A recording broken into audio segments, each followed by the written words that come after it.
Anton Chejov, El Loco, cuentos. En el recinto de una enfermería se ve un pabellón de medianas dimensiones rodeado de un muro de bardana, ortiga y cáñamo silvestre. El techo está cubierto de una capa de moho, la chimenea casi derrumbada, los escalones del portal derruidos y cubiertos de hierba. Las desnudas paredes ostentan rastros del viejo estuco. La fachada de la barraca está situada frente a la enfermería central, en tanto que la puerta posterior linda con el campo, limitada por un cercado grisáceo armado con agudos clavos. El borde erizado de puntas, la uniformidad del seto y la misma forma del pabellón producen en conjunto aquella languidez desesperada tan típica de las cárceles y hospitales de Rusia.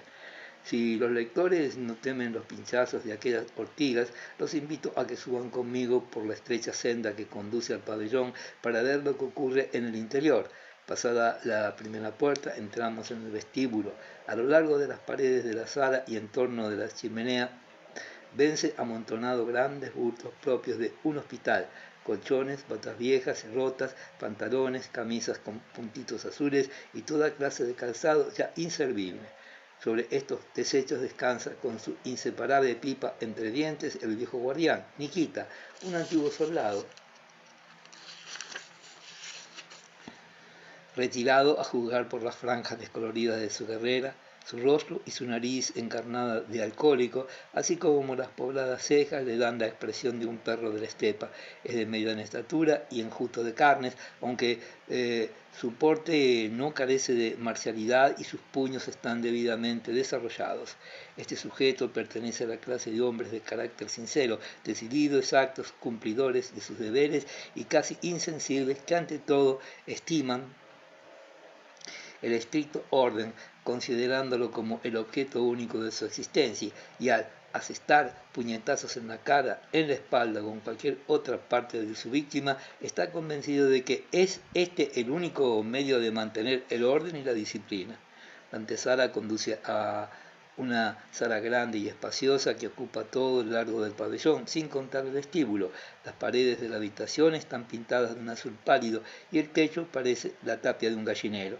Excuso decir que las chimeneas en invierno exhalan nubarrones de humo y un fuerte olor a carbón. El mal aspecto de las ventanas aumenta todavía con el enrejado montado al interior.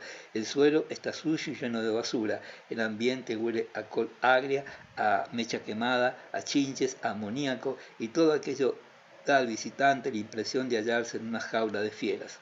En medio de la sala aparece una hilera de camas fijas en el suelo, en las cuales se ven sentados o postrados varios enfermos vestidos con batas azules, con las cabezas cubiertas, según el antiguo ruso, de gorros de noche. Los enfermos son locos.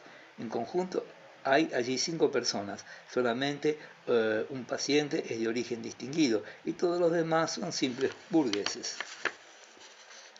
El más próximo a la puerta, un burgués de alta estatura, delgado, de bigote rubio y reluciente y de ojos lacrimosos, está sentado en la cama con la cabeza apoyada en una mano, con la mirada fija siempre en el mismo punto. Durante días y noches enteros se lo ve afligido, moviendo la cabeza, suspirando y sonriendo a ratos amargamente. Raras veces toma parte en las conversaciones y casi nunca suele contestar a las preguntas que se le dirigen. Cuando se le presenta la comida, come y bebe maquinalmente. A juzgar por la tos atormentadora y violenta que lo ataca de vez en cuando, por su demacrada complexión y por las manchas rojas en las mejillas, está en el primer grado de la tisis. Su vecino es un viejo bajito, vivaracho y ágil, de barbilla puntiaguda y de cabellos crespos como los de un negro. Durante el día suele pasear por la sala de una ventana a otra, si no, permanece sentado en su cama con las piernas cruzadas a la turca, silbando a ratos nerviosamente como un pinzón, o bien canturreando y riendo entre dientes. Su ingenua alegría infantil y la agilidad de su carácter se manifiesta también durante la noche, en que suele levantarse para prepararse a la oración, que consiste en golpearse con un puño el pecho, meneando al mismo tiempo el dedo metido en la cerradura de la puerta. Es un judío llamado Moisés, un pobre hombre que se volvió loco hace 20 años, después de haber perdido a consecuencia de un incendio su tienda de sombrerería. Entre todos los habitantes del departamento número 6, Moisés es el único a quien le está permitido salir del pabellón a la calle, fuera del recinto de la enfermería.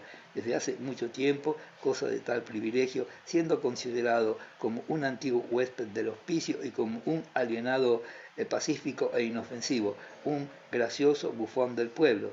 Todo el mundo está acostumbrado a ver su silueta deslizándose por las calles, rodeada de pilluelos y perros de la localidad, vestido con un miserable capote, un ridículo bonete y unas pantuflas. Paseaba por las calles, muchas veces descalzo y hasta sin pantalón, deteniéndose en todas las puertas y tiendas que encuentra en su camino a pedir limosna. Unos le regalan un vaso de Bax, otros una rebanada de pan o un copec. De este modo suele volver a su residencia bien comido y provisto de riquezas. Sin embargo, todo el botín suele recogerlo Nikita, guardándolo para sí. Eso lo hace el soldado con brutalidad y con visible enojo, volviendo los bolsillos del judío al revés y jurando por todos los santos que nunca más dejará al hebreo salir a la calle, pues lo contraría toda infracción del orden. Moisés es un hombre servicial. Muchas veces sirve a sus compañeros un vaso de agua y los arropa cuando duermen. Promete a todos sus compañeros traerles un copec y confeccionarles nuevas gorras.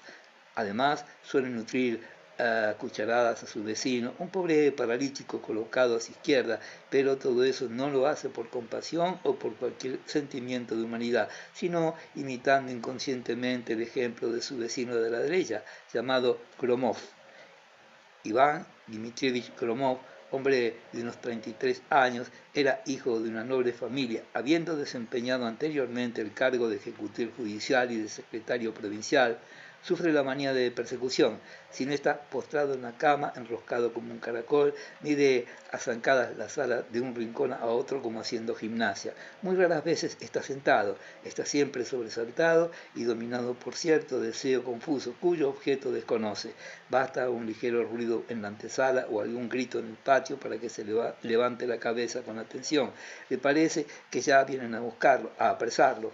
Dominado por tales pensamientos, demuestra en la expresión de su cara extremada inquietud y recelo. Me agrada su cara ancha, de pómulos salientes, siempre pálida y consumida por la aflicción, fiel imagen de su alma, rendida por una lucha estéril en el continuo temor que experimenta. Los ademanes y las muecas de su cara son extraños y enfermizos, aunque sus facciones, que llevan clavados profundos y agudos sufrimientos, denotan cultura e inteligencia. Sus ojos reflejan calurosa sinceridad y buena salud. Me complace su carácter cortés y extraordinariamente delicado en el trato con todos sus convivientes, a excepción de Nikita. Cuando alguien deja caer un botoncito o una cuchara, se levanta de un salto de la cama para recoger el objeto caído. Al amanecer, nunca olvida dar los buenos días a sus compañeros, como tampoco despedirse de ellos antes de acostarse. Además de su estado de continua excitación y de las nerviosas muecas de su cara, su locura se manifiesta en lo siguiente. Algunas veces, al cerrar el día, envuélvese estrechamente en su bata y temblando de pies a cabeza y castañeteando los dientes empieza a pasear con rapidez de un extremo a otro, y en los despachos que quedan entre las camas, en tales momentos parece tener un fuerte acceso de fiebre, a juzgar por sus paradas inesperadas y por las miradas que dirige a sus compañeros. Es evidente que quisiera decir algo muy grave, pero como según parece no lo escucharían o no lo comprenderían, se limita a sacudir nerviosamente la cabeza sin interrumpir su movimiento. Poco después, sin embargo, el deseo de desahogarse en palabras impone a todos sus pensamientos, y el enfermo cede a su deseo, hablando con arrebato y pasión. Su discurso es incoherente como un delirio de la fiebre, no siempre comprensible, aunque percibiese en sus palabras y en su voz un acento extremadamente agradable. Cuando empieza a hablar, pronto se le puede reconocer en él a un demente, pero también a un ser humano. Sería difícil querer transcribir su discurso. Habla de la maldad humana, de la verdad maltratada, de la hermosa vida que, andando el tiempo, habrá en la tierra, del enrejado de las ventanas que le recuerda a cada minuto la estupidez y la brutalidad de los opresores. También se lo oye canturrear un potpourri confuso y absurdo, compuesto de fragmentos de canciones de otros tiempos. 2. Hace unos 15 años vivía en la ciudad, en una de las calles más vistosas y en una casa de su propiedad. El funcionario Gromov, un hombre serio, de desahogada posición, tenía 2 hijos, Sergio e Iván. El primero, poco antes de terminar el 4º año de sus estudios, murió a consecuencia de una tisis galopante, y este acontecimiento trágico fue como un principio de una larga serie de desgracias que no tardaron en acumularse en la familia del desdichado padre.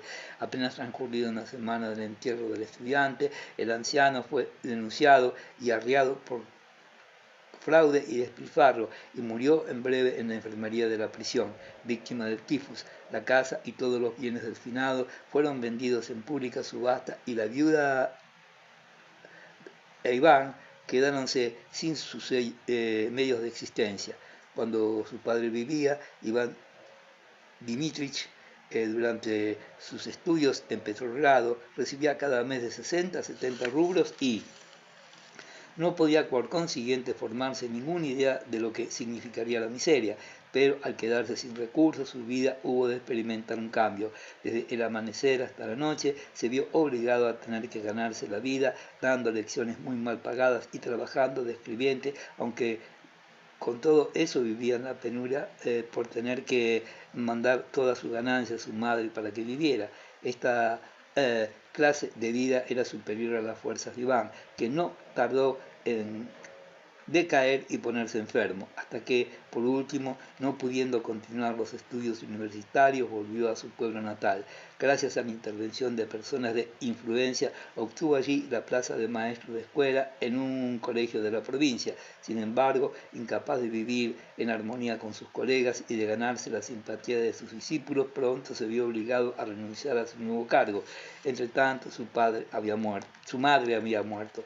El huérfano, habiendo quedado más de medio año sin colocación, vivía en una penuria extrema, hasta que fue designado para el cargo de ejecutor judicial, que desempeñó durante algún tiempo, mientras la enfermedad no lo obligó a retirarse del servicio. Nunca, ni siquiera en los años de su juventud, pareció un hombre sano. Estaba siempre pálido, flaco, propenso a los catarros, comía poco y dormía insuficientemente. Una sola copita de vino hacía romper la cabeza, causándole un estado casi histérico. Aunque era sociable, su desconfianza y la irascibilidad de su carácter eran tan pronunciadas que evitaba todo trato de intimidad, quedándose por este motivo sin ningún amigo. En cuanto a los burgueses, hablaba de ellos siempre con menosprecio, diciendo que la profunda ignorancia de esta gente y la vida inerte que llevan le parecían despreciables y repugnantes. Hablaba siempre en alta voz, de timbre atenorado, con gran arrebato, como un hombre constantemente indignado o irritado, o bien expresábase con sincero entusiasmo y natural asombro. Toda conversación en que tomaba parte solía terminar con que la vida en la ciudad era insoportable e indeciblemente monótona. La sociedad carecía de altos ideales, tentándose con una vida turbia y apática, cuya única variación era la fuerza bruta, y con una vergonzosa depravación e hipocresía. Según su expresión, solo los malvados estaban siempre hartos y bien vestidos, mientras los hombres honrados comían 4 tristes mendrugos. Eran precisos centros de enseñanza, una gaceta municipal que defendiera principios honrados, un teatro, una biblioteca pública y sobre todo la colaboración de todas las cabezas inteligentes. Era preciso principalmente que la sociedad acabara por conocerse a sí misma y que se asombrara de sus defectos. Al juzgar de este modo a la humanidad, no empleaba más que colores extremos, el blanco o el negro, sin admitir matices intermedios. El género humano, en su opinión, dividíase solo en 2 clases, los honrados y los malvados, sin que hubiera término medio. En cuanto a las mujeres y al amor, expresaba siempre con gran pasión y arrebato de entusiasmo, aunque en realidad nunca había amado. A pesar de la exagerada severidad de sus opiniones y de su extremada nerviosidad, los habitantes de la ciudad le profesaban cierto cariño, llamándolo entre ellos amablemente con el nombre de Baña, buenazo. Su innata delicadeza, cortesía, disciplina, alta moralidad por una parte y su chaqueta usada, su aspecto enfermizo y la historia de sus desgracias por otra, producían en todo lo que lo trataban sentimientos gratos, cariñosos y aún tristes. Además de todo eso, era un hombre bien educado, inteligente, que resumía, como decían los burgueses que lo rodeaban, toda la sabiduría del mundo, siendo considerado en la ciudad algo así como un diccionario enciclopédico ambulante. Tenía una inmensa pasión por los libros. En otros tiempos se lo veía a todas horas sentado en el club, atusándose nerviosamente la barba y hojeando toda clase de periódicos y libros, aunque por la expresión de su cara era evidente que su lectura no era sino el afán de tragarse las letras sin mascar.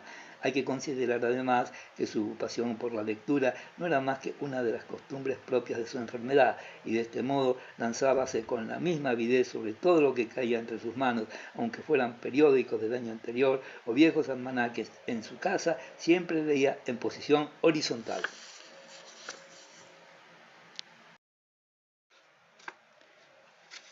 3. Una mañana de otoño, Iván Mitrich, levantando el cuello de su abrigo y chapoteando en el barrio de las callejuelas y oscuros rincones de la ciudad, dirigía sus pasos a la casa de cierto burgués con objeto de tener con él la conformidad de un embargo. Su aspecto, como todas las mañanas, era sombrío. Al doblar una de las bocacalles encontró a dos arrestados amanillados y conducidos por 4 guardias armados de fusiles. Iván Dmitrich antes encontraba muchas veces convoyes de presos, y tales encuentros despertaban en él sentimientos de compasión mezclado con cierta contrariedad. Este encuentro, sin embargo, le produjo una impresión extraña. En aquel momento, sin que él mismo se diese cuenta del motivo, se le ocurrió que también a él podrían encadenarlo y arrastrarlo del mismo modo que a aquellos por las fangosas calles para llevarlo a la cárcel. Después de haber cumplido su misión de embargo, volvía a casa cuando de repente frente a la casa de correos se encontró un inspector de policía conocido suyo que, después de haberlo saludado, lo acompañó algunos pasos. Todo eso parecía a Iván harto sospechoso. Cuando llegó a su casa durante todo el día cruzaron por su cabeza visiones de caras de criminales y de soldados armados, lo que le producía una incomprensible angustia espiritual que lo privaba de continuar sus lecturas o concentrar sus pensamientos. Por la noche dejaba de encender el fuego en su cuarto, sin poder dormir ni un momento, atormentado por el pensamiento de que a cada instante podía ser arrestado, encadenado y metido en la cárcel. No se sentía culpable, sin embargo, de ninguna falta, hasta el punto de que podía afirmar que con toda seguridad que ni siquiera en lo futuro llegaría a ser asesino, incendiario o ladrón. Pero no podría suceder que cometiera algún delito inesperadamente contra su voluntad, o quizás ser víctima de alguna calumnia o siquiera de algún error judicial. Con sobrada razón enseña la antigua experiencia popular que nadie puede decir de esta agua no beberé, por turbio que sea, y además no era muy posible y hasta muy probable un error judicial si se consideraba el estado de la jurisprudencia contemporánea. Todas las personas que miran el sufrimiento ajeno solo desde el punto de vista oficial, como lo requiere el cargo que desempeñan los jueces, los policías o los médicos, llegan a hacerse tan insensibles con el tiempo a fuerza de costumbre que aún queriendo no pueden tratar a sus clientes más que como material de sus funciones. Desde este punto de vista, en nada difieren de un mújic encargado de degollar carneros y terneras, siendo completamente insensibles a la sangre que se derrama. Para llegar a tener dicha relación insensible y puramente formal hacia un individuo y, por consiguiente, para poder privar a un ser inocente de todos los derechos de existencia y condenarlo a trabajos forzados, una sola cosa le es necesaria al magistrado que juzga el tiempo suficiente para cumplir ciertas formalidades por las cuales recibe el empleado del tribunal su paga, y nada más. Y luego a cualquiera puede ocurrírsele buscar justicia y protección del derecho en ese pueblecito tan reducido y sucio que dista 20 vertas de la vía férrea. Y por lo demás, ¿no os parece ridículo pensar en enmendar la justicia cuando la sociedad acepta cualquier acto violento como una necesidad inevitable, en tanto cualquier acto de clemencia, como por ejemplo una sentencia de absolución, llega a ocasionar una expresión entera de sentimientos de venganza más satisfecha. A la mañana siguiente, Iván Dmitrievich levantóse extremadamente excitado, con frío sudor en la frente, convencido de que a cada momento podía llegar alguien a arrestarlo. Si esos pensamientos lúgubres tanto me abruman, pensaba entre sí, es porque hay en ellos algo de verdad. No hubiera podido ocurrirse sin previo motivo. En aquel momento pasó por delante de las ventanas el guardia municipal. Esto significa algo. Ahora se detienen delante de la casa dos individuos y permanecen silenciosos. Ya sé por qué callan. En tales circunstancias llegaron para Iván Dmitrievich días y noches de atormentadora congoja. Cualquiera que por algún motivo pasara por delante de la casa o entrara en el patio le parecía un espía o un detective. Al mediodía solía pasar por la calle contigua un coche de 2 caballos conduciendo al jefe de policía local, quien se dirigía desde su finca de campo a sus oficinas. A Iván Dmitrievich, sin embargo, le parecía que aquel funcionario iba demasiado deprisa y que la singular expresión de su rostro indicaba que acababa de descubrir en la ciudad un delincuente de importancia. Cada campanillazo o llamada al portal producía un nuevo estremecimiento en el pobre enfermo, que padecía enormemente cuando veía entrar alguna cara nueva en casa de su ama. A cada encuentro con policías o gendarmes, sonreía silbando despreocupadamente con fingida indiferencia. No dormía ni una sola noche esperando el momento de su detención. Sin embargo, no por esto dejaba de roncar y resoplar como si durmiera para que la dueña creyera que estaba descansando. Claro, claro. Si no dormía era porque los remordimientos de conciencia le quitaban el sueño. ¿Qué prueba fehaciente de su culpabilidad? La realidad y el juicio de sana lógica lo convencían, sin embargo, de que todos estos temores no eran más que necedades y manifestaciones de psicopatía y que, considerando sensatamente la detención y la cárcel, en realidad no tenían nada de horrible si la conciencia estaba tranquila. Sin embargo, cuanto más exactas y lógicas eran sus conclusiones, tanto más intensa y abrumadora se hacía su angustia espiritual. Era como un ermitaño queriendo destruir una parte de selva virgen para arreglarse una vivienda donde más espesa y entrelazada hacíase la selva. Iván Dmitrievich, al ver que todo su esfuerzo era inútil, renunció completamente a continuar sus raciocinios, abandonándose a su desesperación y a su terror.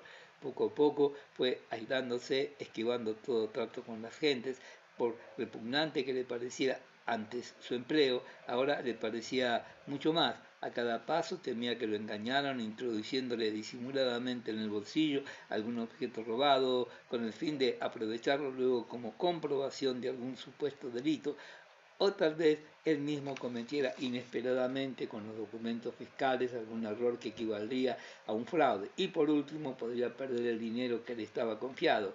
Era singular que su espíritu nunca hubiera sido tan ágil como ahora que día a día inventaba millares de motivos diferentes con objeto de poner en peligro seriamente su libertad y su honor. Por otra parte, en cambio, disminuyó notablemente su interés por el mundo exterior, en particular su afición a la lectura y su memoria empezaron a abandonarlo.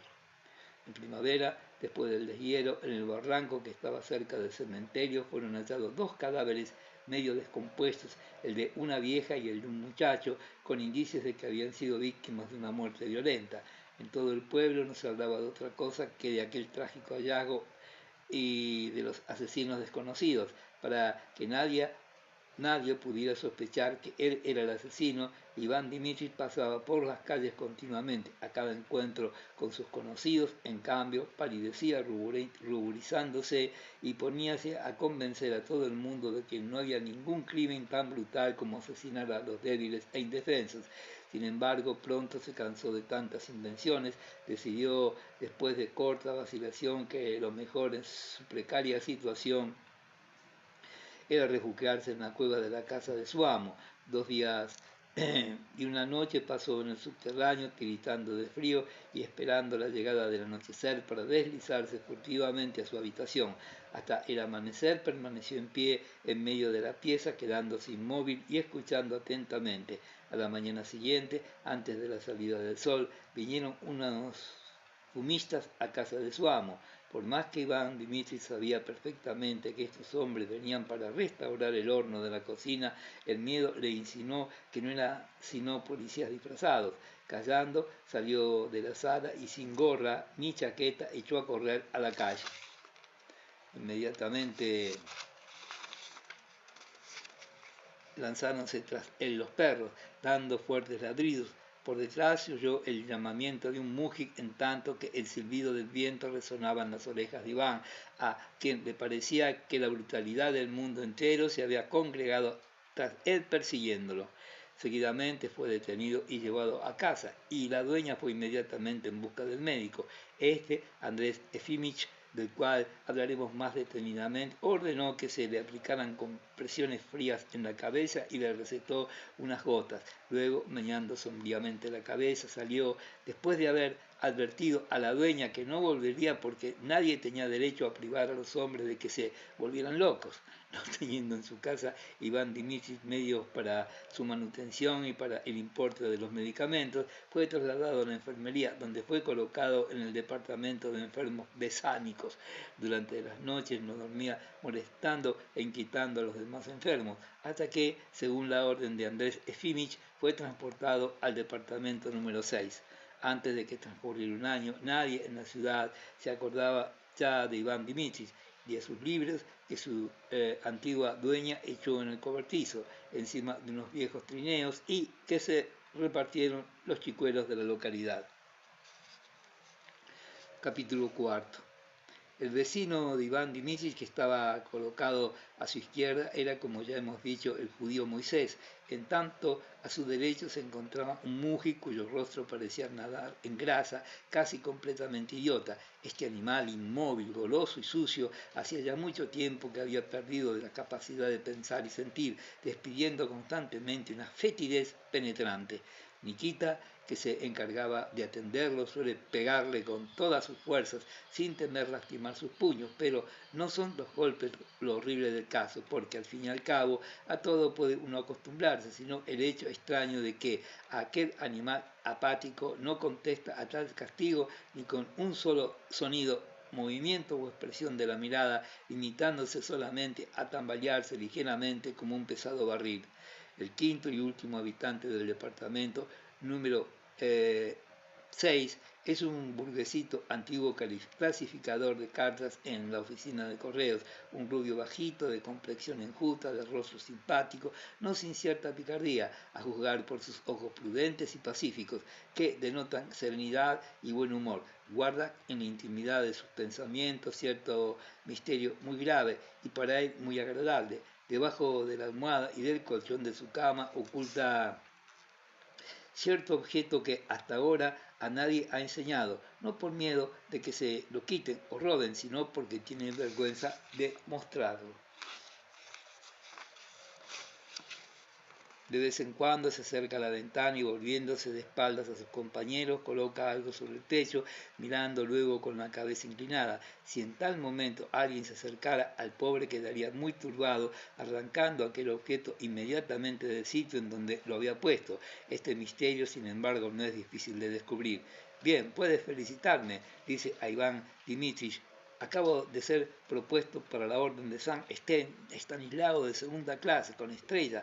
Esta segunda clase con estrella se concede solo a los extranjeros, pero para mí, por motivos que ignoro, se ha hecho una excepción. Continúa y sonríe, perplejo, encogiéndose de hombros. Confieso que no lo hubiera esperado. De eso no entiendo ni jota, murmuró Iván Dmitri, malhumorado. Pero, ¿sabes lo que voy a conseguir tarde o temprano? Continúa el antiguo empleado de correo, guiñando astutamente el ojo. Es indudable que me será concedida la estrella polar. que es una orden por la que vale la pena hacer un esfuerzo. ¡Qué bonita! Una cruz blanca con cinta negra. No hay punto donde la vida puede ser más monótona que en aquel pabellón del hospital. Por las mañanas los pacientes, con excepción del paralítico y del mújic obeso, reúnense en la antesala donde se lavan ante un gran cubo de agua, secándose luego con los faldones de sus batas. Luego toman té, que se les ofrecen tazas de plomo que trae Nikita del edificio central. Para cada enfermo hay una taza. A mediodía comen sopa preparada a base de col pasada y agria, y luego un plato de puré con papas. La cena consiste en el mismo puré que sobró del mediodía. En los intervalos entre la comida, los enfermos pasan el tiempo echados en la cama, durmiendo, asomándose a las ventanas o paseando por la sala de un rincón a otro, y así invariablemente día por día. Pocas veces aparecen caras nuevas en el departamento número 6. Hace mucho tiempo que el médico no admite nuevos alienados, y en cuanto a los aficionados a visitar los locos, son contadísimos en este mundo. Una vez cada 2 meses se deja ver en el pabellón el barbero llamado Semen Lazarich. La manera que emplea, ayudado por Nikita, para cortar el cabello a los dementes, y la perplejidad que se apodera de los enfermos cuando aparece ese peluquero de rostro alcohólico y siempre sonriente, renunciamos a describirla. Fuera del barbero no hay nadie que dé una ojeada a la enfermería, de suerte que los pacientes están condenados día por día a verse solo en compañía de Nikita. Hace poco, no obstante, un rumor bastante singular propagóse en el establecimiento. De repente se divulgó la noticia de que al departamento, el número 6, iba un médico. Quinto, rumor más extraño.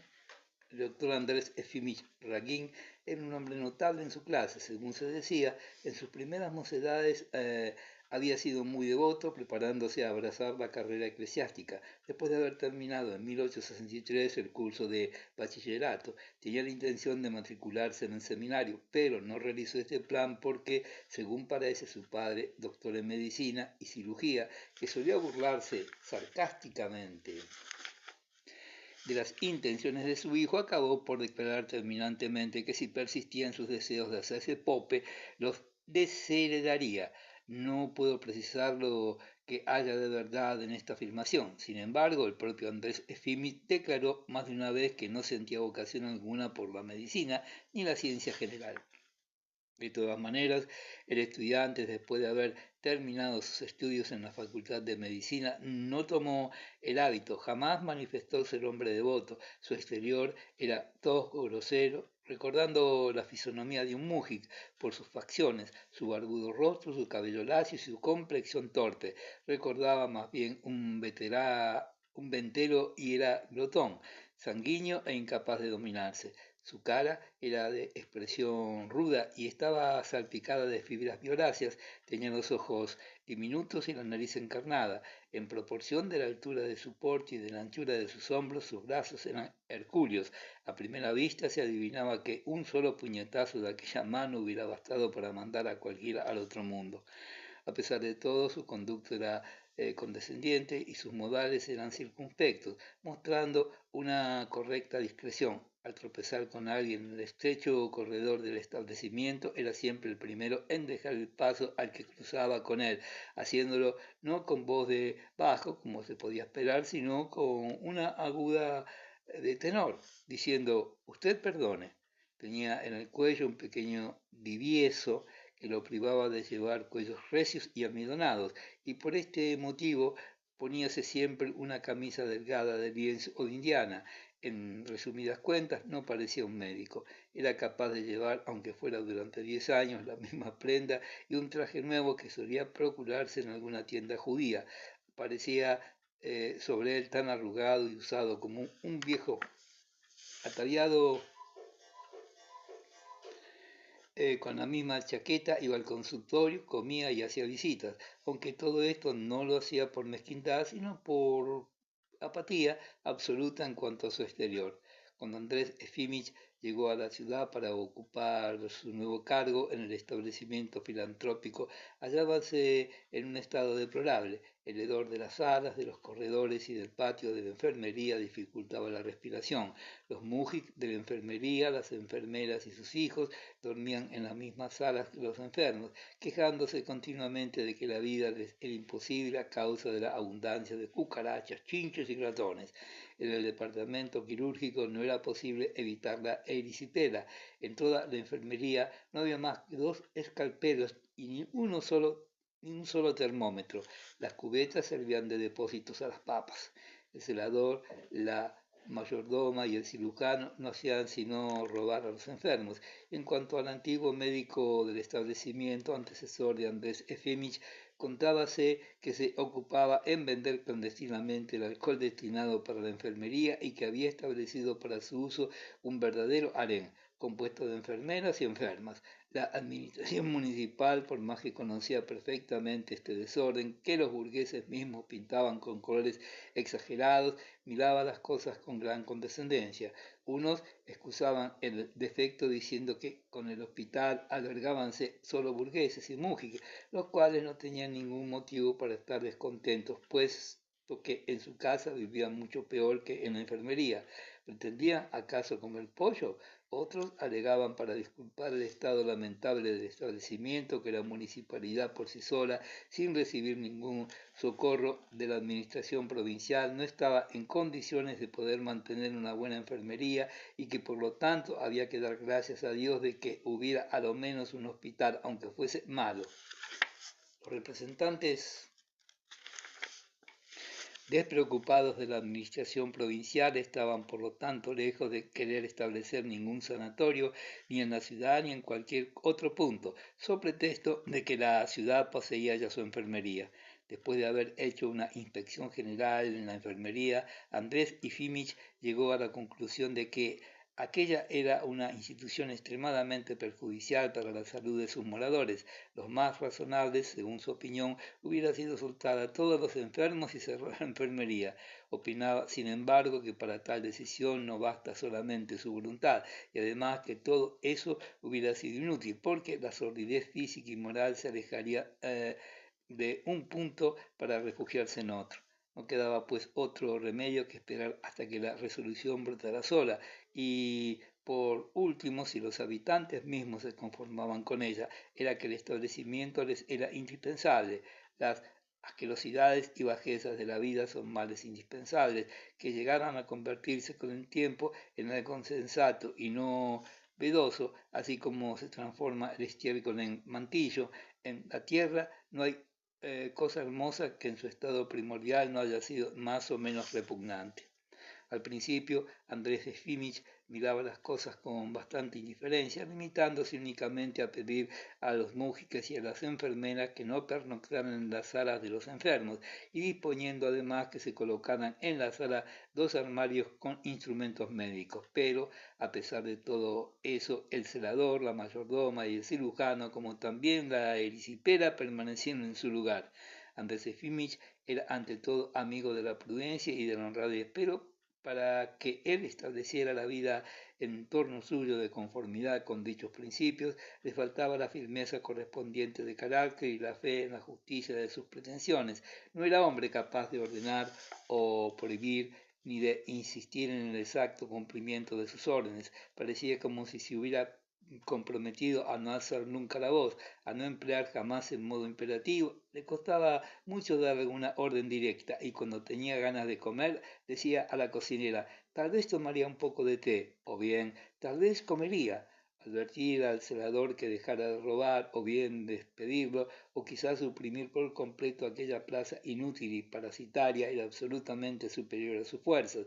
Cuando alguien engañaba a Andrés Efimich, o bien lo lisonjeaba en algo, o cuando sometía hacia su firma alguna factura cuya fraudulencia era notoria, el médico se ponía rojo como un cangrejo, sintiéndose culpable, pero firmaba el falso documento. Cuando los enfermos quejábanse del hambre o de la brutalidad de las enfermeras, quedábase confuso y murmuraba como reconociendo su culpa. Muy bien, luego veré. De seguro, habrá aquí alguna mala inteligencia. Durante los primeros días, Andrés Efimich trabajaba con febril actividad, recibiendo enfermos cada día, desde la mañana hasta la hora de comer, practicando operaciones y dedicándose además a trabajos de obstetricia. Las señoras decían de él que era muy cuidadoso y que tenía un gran acierto en la diagnosis, ante todo en enfermedades de la infancia y de la mujer. Sin embargo, el trabajo después de algún tiempo empezó a aburrirlo, sí, visiblemente por su monotonía y por su evidente infructuosidad. Hoy, por ejemplo, se recibe a 30 enfermos, pero mañana son 35 y pasado mañana 40, los que hay que recibir, y así día tras día, año tras año, en tanto que la mortalidad en la ciudad estaba lejos de disminuir. Nuevos enfermos acuden constantemente. Atender una con solicitud a 40 enfermos desde la mañana hasta el mediodía era físicamente imposible, y es evidente que ha de haber equivocaciones involuntarias. Durante el último año fueron despachados 12.000 enfermos que se presentaron, lo que quiere decir, juzgándolos serenamente, que fueron engañadas 12.000 personas. En cuanto a los enfermos de gravedad, es imposible colocarlos en las salas como también es irracional querer ocuparse de ellos según las normas de la ciencia, porque si existen las normas, la ciencia es ilusoria. Si debiera abandonarse todo raciocinio filosófico y seguirse estrictamente las reglas como lo hacen otros médicos, se precisaría ante todo la limpieza y ventilación, no suciedad, y además se precisaría una comida sana, no una sopa hecha de colagre, y además aptos asistentes, no ladrones. Pero, en suma, ¿qué razón existe para privar a los hombres de morirse si la muerte no es más que un éxodo normal y legítimo de todo ser viviente? ¿Qué provecho hay en que un mercader o un funcionario cualquiera continúe viviendo 5 o 10 años más?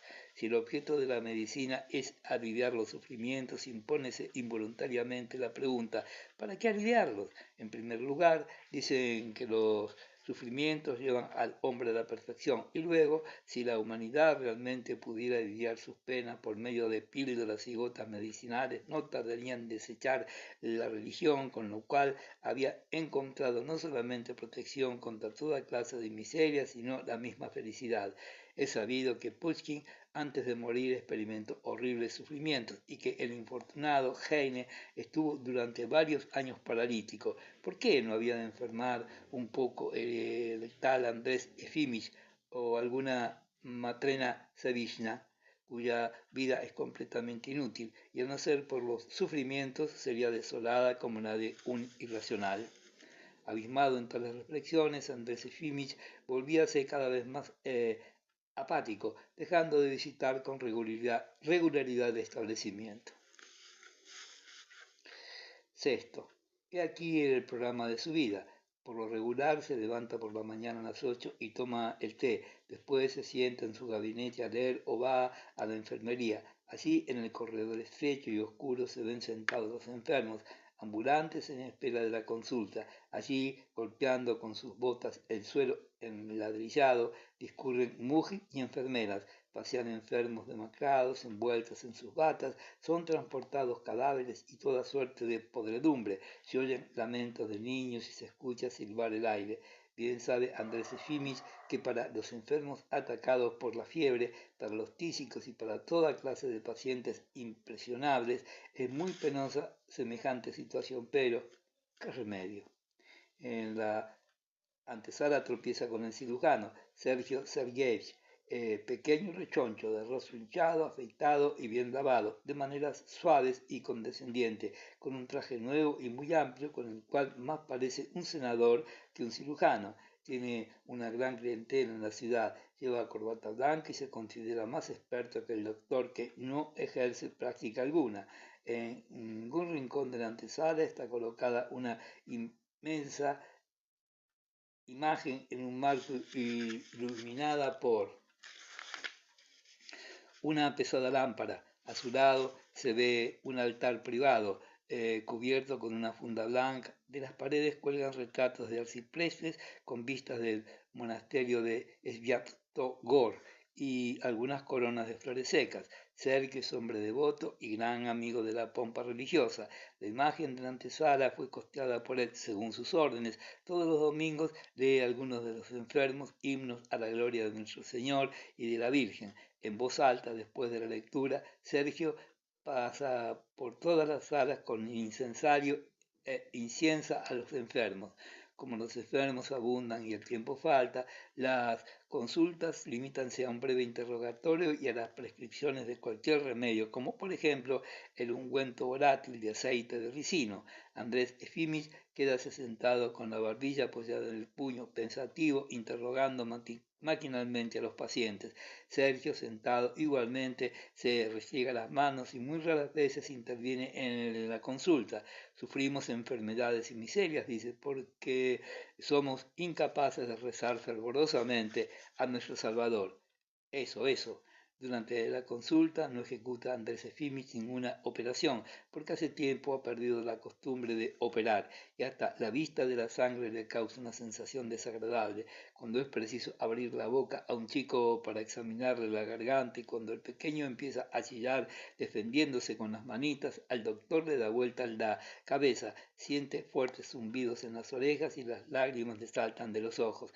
Apresuradamente receta la medicina indicando con la mano que la madre se lleve al chico cuanto antes. Durante la consulta pronto lo enervan la timidez de los enfermos y su absoluta estupidez, y la presencia del beato Sergio, y hasta los retratos que cuelgan en las paredes y sus propias preguntas que hace de la misma manera desde hace más de 20 años. De ese modo, el doctor se aleja cuando solo ha despachado 5 o 6 enfermos. El cirujano se encarga de consultar a los demás sin ayuda de nadie. Satisfecho con la idea de que a Dios gracias, hace ya mucho tiempo que no tiene clientela particular y que por lo tanto nadie lo estorbará, Andrés Efimich al entrar en su casa se siente inmediatamente ante la mesa de su gabinete y comienza a leer. Lee muchísimo y siempre con inmensa satisfacción. La mitad de su sueldo la emplea en comprar libros y de las 6 habitaciones de su piso, 3 están atestadas de libros y periódicos de todas clases.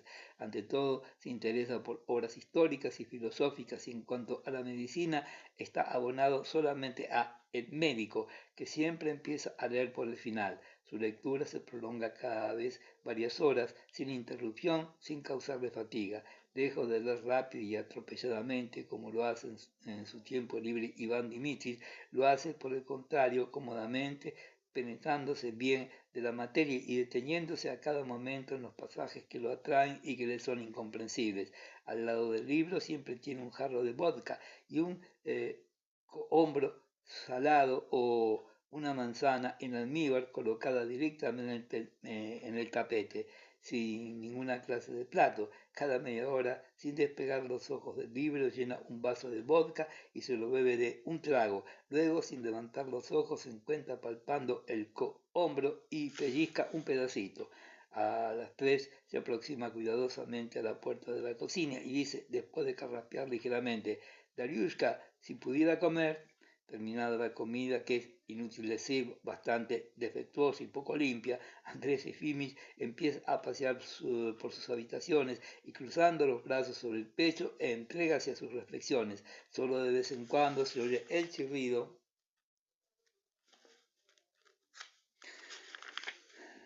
de la puerta de la cocina, en la cual aparece la cara colorada y somnolienta de la cocinera. Andrés Efimich, ¿no es ya la hora de tomar la cerveza? Pregunta con aire preocupado. No, todavía no, responde el doctor. A la caída de la tarde suele visitarlo Miguel Avelianich, administrador de correos. Tiene un aire sano y bonachón de toda la población cuya compañía es soportable al doctor. Miguel Avelianich había sido un propietario muy rico y servido en la caballería, pero después de haberse arruinado por completo, hubo en su vejez de aceptar una colocación en la administración de correos.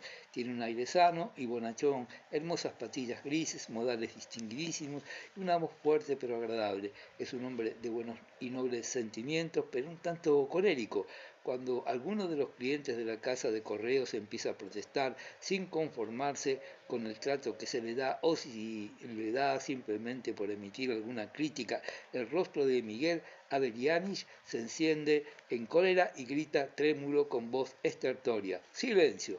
Por estos motivos, la oficina de correos ha adquirido hace tiempo la fama de ser un establecimiento donde la estancia es muy peligrosa. Miguel Avellanich aprecia y quiere a Andrés Efimich por su inteligencia y la nobleza de su espíritu, en tanto que a los demás los trata con aire altivo como un superior a su subordinado. «Aquí me tiene», suele decir al entrar en la habitación del doctor. «Buenas tardes, querido amigo. Me parece que ya lo aburre mi presencia, ¿no es verdad?». «Al contrario, mucho gusto en saludarlo», le responde el doctor. «Siempre tengo un gran placer en verlo». Los dos amigos se sientan en el sofá del gabinete y permanecen durante algún tiempo silenciosos, fumando tranquilamente. «Dariushka, si nos trajera usted un poco de cerveza», dice Andrés Efimich. La primera botella se la beben en silencio, el doctor con aire pensativo y Miguel Avellanich con aire satisfecho y animado, como quien tiene que contar alguna historia muy interesante. El doctor suele empezar la conversación. «Qué lástima», dice en voz queda y silenciosa, moviendo la cabeza sin mirar a los ojos de su interlocutor. «Qué lástima tan grande, querido Miguel Avellanich, que en nuestra población escasean tanto las personas capaces de sostener una conversación razonable e interesante. Este hecho constituye para nosotros un gran perjuicio. Ni siquiera las personas inteligentes de aquí se elevan sobre el nivel de la ordinariez. La altura de su mentalidad, créame usted, no es en nada superior a la de la clase baja». «Tiene usted sobrada razón, eso creo también. Usted mismo sabe», continúa el doctor silenciosamente después de un intervalo, «que nada en este mundo, salvo las manifestaciones más altas de la inteligencia humana, tiene interés ni importancia. El espíritu traza un límite infranqueable entre el hombre y el bruto, constituyendo la supuesta base de la divinidad del ser humano y ofreciéndole la inmortalidad de que carece. Partiendo de este punto de vista, el espíritu inteligente constituye el único manantial posible de placer. No vemos ni oímos en torno nuestro ninguna manifestación del espíritu inteligente. Quedamos privados de goce.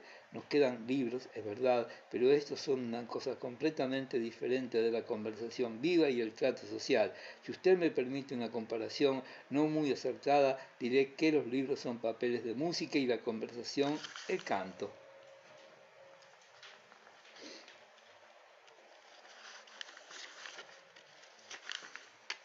«Tiene usted razón». Sigue un rato de silencio. De la cocina sale entre tanto Dariushka y con un gesto de preocupación estúpida, con la cabeza apoyada en una mano, se pone a escuchar tras de la puerta. «Ay», suspira Miguel Avellanich, «es inútil esperar nada de las gentes de nuestros tiempos». Y seguidamente comienza a contar cómo se vivía antes, sanamente, alegremente y con interés, de lo inteligente que era antes la sociedad en Rusia y lo alto que consideraba las ideas de honor y de amistad. Entonces prestábase el dinero sin recibo alguno y se consideraba vergonzoso no tender una mano protectora a cualquier compañero necesitado. «Qué expediciones guerreras, qué aventuras, qué encuentros, qué amigos y qué mujeres! Y el Cáucaso, qué país maravilloso. Una vez una mujer memorable, era esposa de un comandante de batallón, se vestía de oficial y se iba por las noches sola y sin ningún compañero por las montañas. Dicen que tenía una historia con cierto caudillo que vivía en una aldea circasiana del Cáucaso». «Reina de los cielos, madre de Cristo», exclamaba Dariushka suspirando.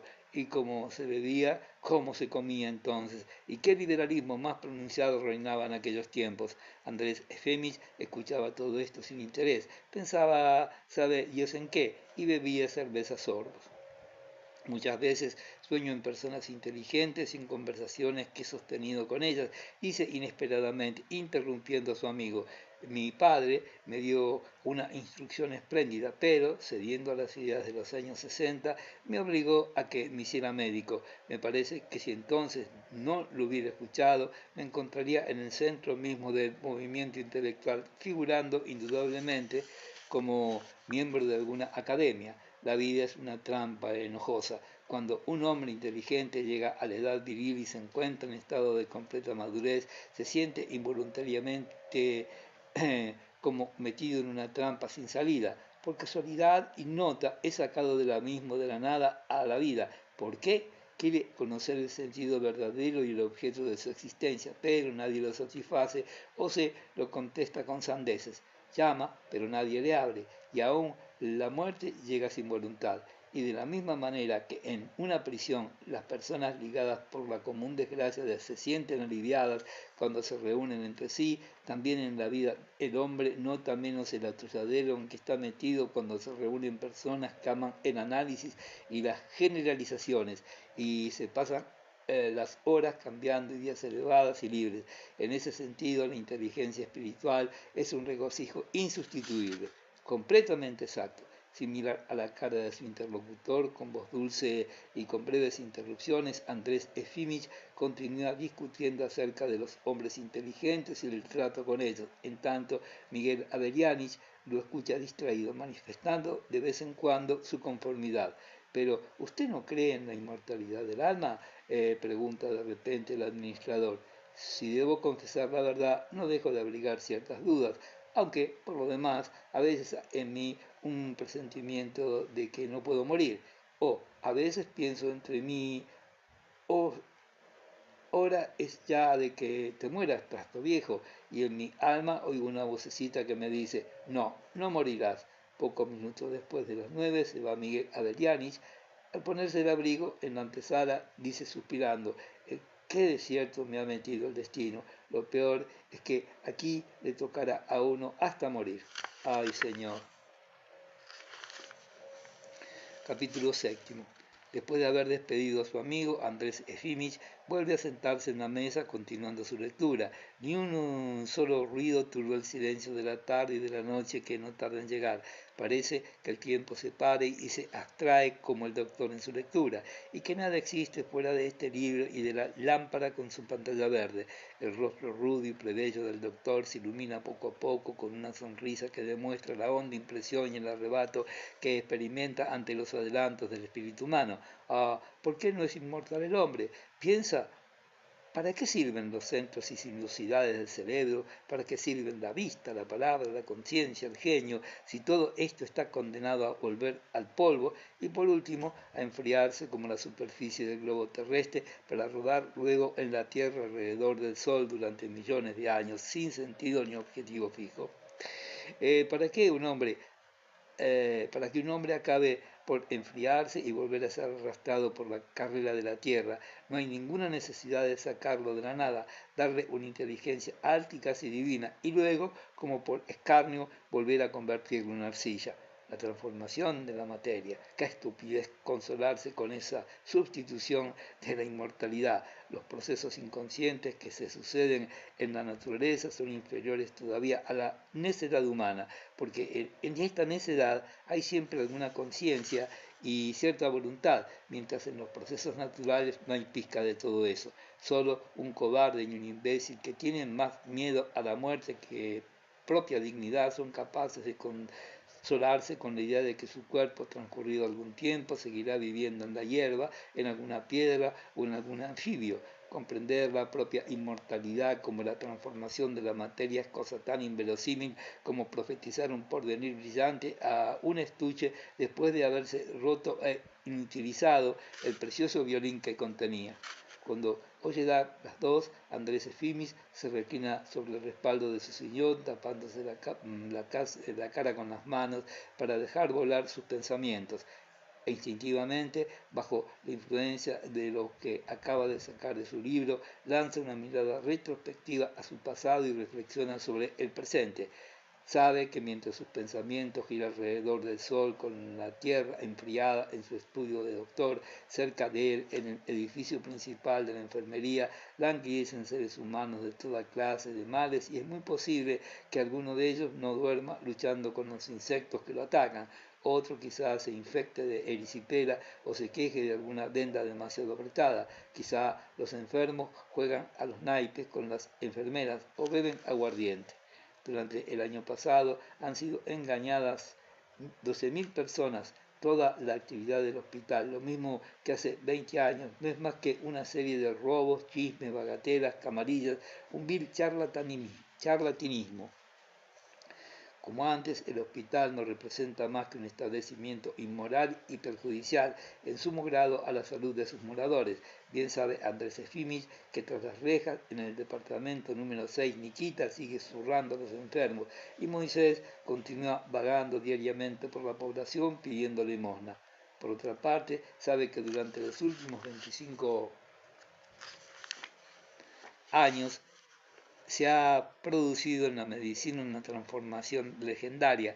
Cuando estaba haciendo sus estudios en la universidad le parecía que la medicina no tardaría en caer en el mismo destino que la alquimia y la metafísica. Ahora, en cambio, durante sus lecturas nocturnas, siente que la medicina lo atrae profundamente, despertando en él admiración y hondo entusiasmo.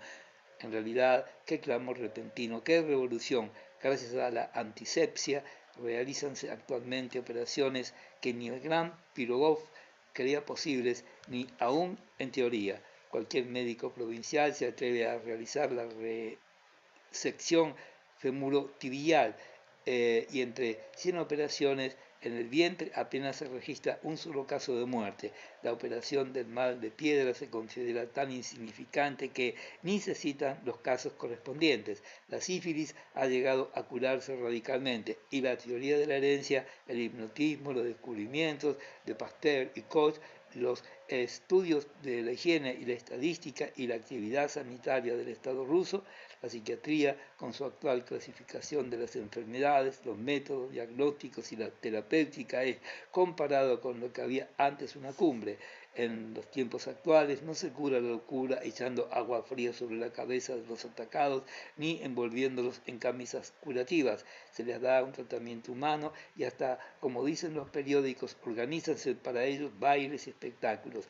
Andrés Efimich sabe que según el modo de juzgar y obrar actualmente, el departamento número 6 puede existir solamente en un pueblucho a 200 vertas de la vía férrea y en que el alcalde y todos los concejales no son más que una serie de burgueses medio analfabetos que ven en el médico un agorero al que es preciso obedecer sin la más mínima objeción, aunque eche en la boca del enfermo plomo fundido.